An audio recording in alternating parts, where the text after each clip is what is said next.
ഒന്ന് കണ്ണടച്ചടാ.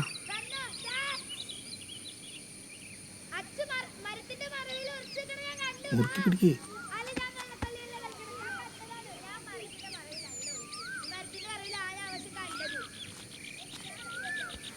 അങ്ങോട്ട് വാ.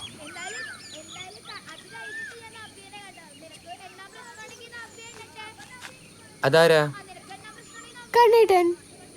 നീ എന്തിനാ അവനെ കെട്ടിപ്പിടിക്കാൻ നിന്നോടുത്തെ? കണ്ണേട്ടൻ എന്ത് പറഞ്ഞാലും ഞാൻ കേൾക്കണം. എന്റെ മുറിച്ചെറുക്കനാ. എന്നെ കെട്ടാൻ പോകുന്ന ആളല്ലേ കണ്ണേട്ടൻ. ഞങ്ങളുടെ കല്യാണം ചെറുപ്പത്തിലേ ഉറപ്പിച്ചതാ. നിന്നോട് ഞാൻ പറഞ്ഞിട്ടുണ്ടായിരുന്നില്ലേ? ഇല്ല അല്ലേ? അങ്ങനെ മുറച്ചെറുക്കൻ്റെ തള്ളിക്കയറ്റം കാരണം 15-ാമത്തെ വയസ്സിൽ ഞാനൊരു നിരാശാകാമുകനായി. ഇഷ്ടപ്പെട്ട പെണ്ണിനെ നഷ്ടപ്പെടുമ്പോൾ എല്ലാ കാമുകന്മാർക്കും തോന്നുന്നതൊക്കെ അന്ന് എനിക്കും തോന്നി. ഞാൻ ഒറ്റയ്ക്കായി, ഇനി അങ്ങോട്ട് ജീവിതമില്ല. അങ്ങനെ ഞാനും എടുത്തു ആ ശബ്ദം. ഇനി എൻ്റെ ജീവിതത്തിൽ ഒരു പെണ്ണില്ല. നമ്മുടെ സന്തോഷത്തിൻ്റെ താക്കോൽ ഒരിക്കലും മറ്റൊരാളുടെ കയ്യിലാവരുത്. അങ്ങനെയുള്ളവന് ഒരിക്കലും ജീവിതത്തിൽ രക്ഷപ്പെടാനാവില്ല. ഞാൻ പറഞ്ഞത് മനസ്സിലായോ നിനക്ക്? പലരുടെയും മന്ദാരം മുട്ടിടുന്നതും പൂക്കുന്നതും ഞാൻ കണ്ടു. അവരൊക്കെ സ്വന്തം സന്തോഷത്തിൻ്റെ താക്കോൽ മറ്റാരെയൊക്കെയോ ഏൽപ്പിച്ചു. അച്ചാച്ചൻ പറഞ്ഞ പോലെ എൻ്റെ സന്തോഷത്തിൻ്റെ താക്കോൽ എൻ്റെ കയ്യിൽ തന്നെ ഇരുന്നു.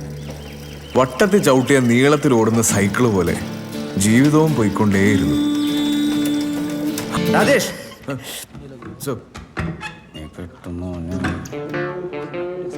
what is the purpose of piston? Simple question. So, piston is... No. So, piston is... പൊങ്ങുന്നു താഴുന്നു അല്ലേ? I correct it. In a positive displacement.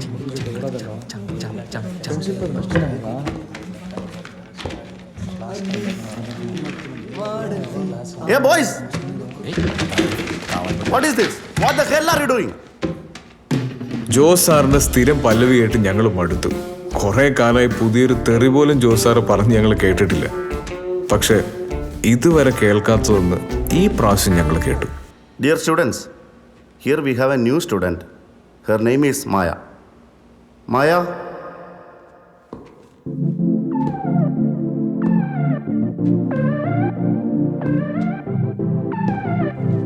ഇതിനിടെ ജോസ് സാർ എന്തൊക്കെയോ പറഞ്ഞു. മായ എന്നല്ലാതെ മറ്റൊരു വാക്കുപോലും ആരും കേട്ടില്ല. മഴ കാത്തിരുന്ന വേഴാമ്പൽ വെള്ളപ്പൊക്കം കണ്ട പോലെയായിരുന്നു പിന്നെ എല്ലാം. ഏറ്റവും ബഹളം ഉണ്ടായിരുന്ന ഞങ്ങളുടെ ക്ലാസ് നിശബ്ദമായി.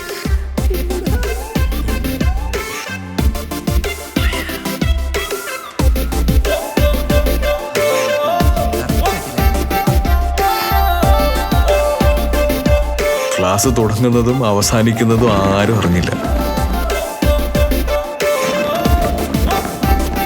ഒരു ദിവസം മായ ക്ലാസ്സിൽ വന്നില്ല.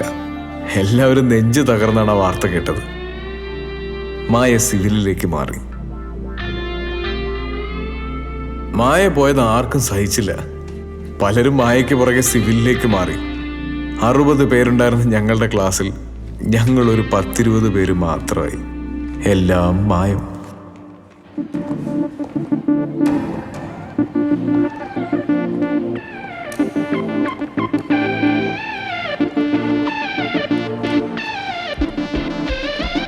ബോറടിച്ചും ക്ലാസ് കട്ട് ചെയ്തും 3 വർഷം പോയതറിഞ്ഞില്ല.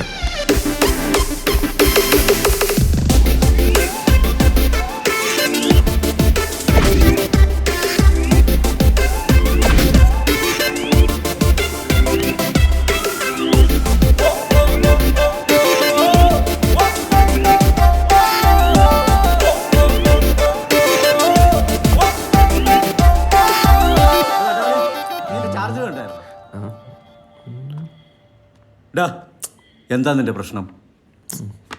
എൻ്റെ പൊന്നളയാ, എത്ര നാളെയാണ് അവളുടെ പുറകെ കിടക്കണേ. ഫ്രണ്ട് നടക്ക്. സ്നേഹത്തോടൊരു വാക്ക് പോട്ടെ, ഒരു നോട്ടം. ഈ ലവ് സ്റ്റോറി വായിച്ചിട്ടെങ്കിലും അവളെ വളയ്ക്കാൻ വല്ല വഴിയുണ്ടോ നോക്കട്ടെ. കിട്ടും. നീ ഇങ്ങോട്ട് വന്നേ. എന്തല്ലേ? ഇങ്ങോട്ട് വാടാ, പറയട്ടെ. 69. സുന്ദരനും സുമുഖനും സുശീലനും സർവോപരി സമാധാനിയുമായ നിന്നെ നാട്ടിലെ വെറും ഒരു സാധാരണ പണക്കാരന്റെ മകളായ അവൾക്ക് കിട്ടിയ ആർക്കാ ലാഭം? ആർക്കാ? സംശയം എന്താ? അവൾക്ക് തന്നെ. ഏ ഇത് അവൾക്ക് മനസ്സിലാക്കി കൊടുത്ത നിന്റെ പ്രശ്നം തീർന്നില്ലേ? ആ ആ അതെങ്ങനെ അളിയാ? അതറിഞ്ഞ നീ ഹീറോ ഇല്ലേ പൊട്ടാ? പറഞ്ഞിട്ടു അളിയാ, അളിയാ പറഞ്ഞിട്ടു. പിന്നല്ല അളിയാ, അളിയാ അളിയാ തേടാ അവള്. എടാ പോയി പറയടാ. എടാ നീ ഒന്ന് പറയൂ. ഞാനാ? എന്നിട്ട് വേണം കൂട്ടുകാരൻ്റെ പെണ്ണിനെ വളർത്തും ചിത്തപ്പേരൊക്കെ. ഞാൻ പോവില്ല. എടാ ടുട്ടു, നീ ഒന്ന് പറടാ. ഞാൻ പോണം. ആ പോലും അവനൊരു ഗേൾഫ്രണ്ട്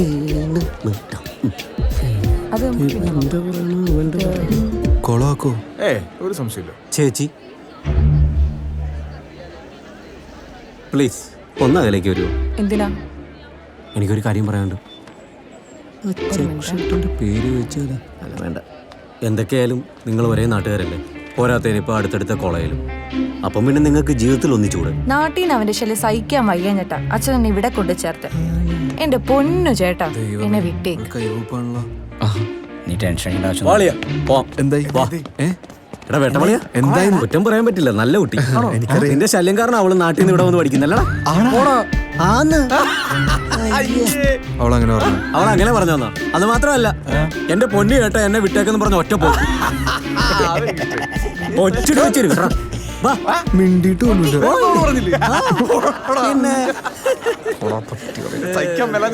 ബാംഗ്ലൂർക്ക് വന്നത്.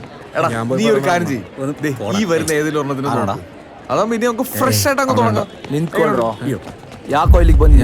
അവളെ കാണാമെന്നാണ്.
അങ്ങനെ എൻ്റെ സന്തോഷത്തിൻ്റെ താക്കോൽ ഇവിടെ കളഞ്ഞുപോയി. അല്ലെങ്കിൽ നമ്മളാണുങ്ങൾ ഇങ്ങനെയാ, എന്തൊക്കെ പറഞ്ഞാലും ചെയ്താലും നമുക്ക് കാത്തുവെച്ച് നമ്മുടെ മുന്നിലെത്തിയ നമ്മൾ പഴയതെല്ലാം മറക്കും.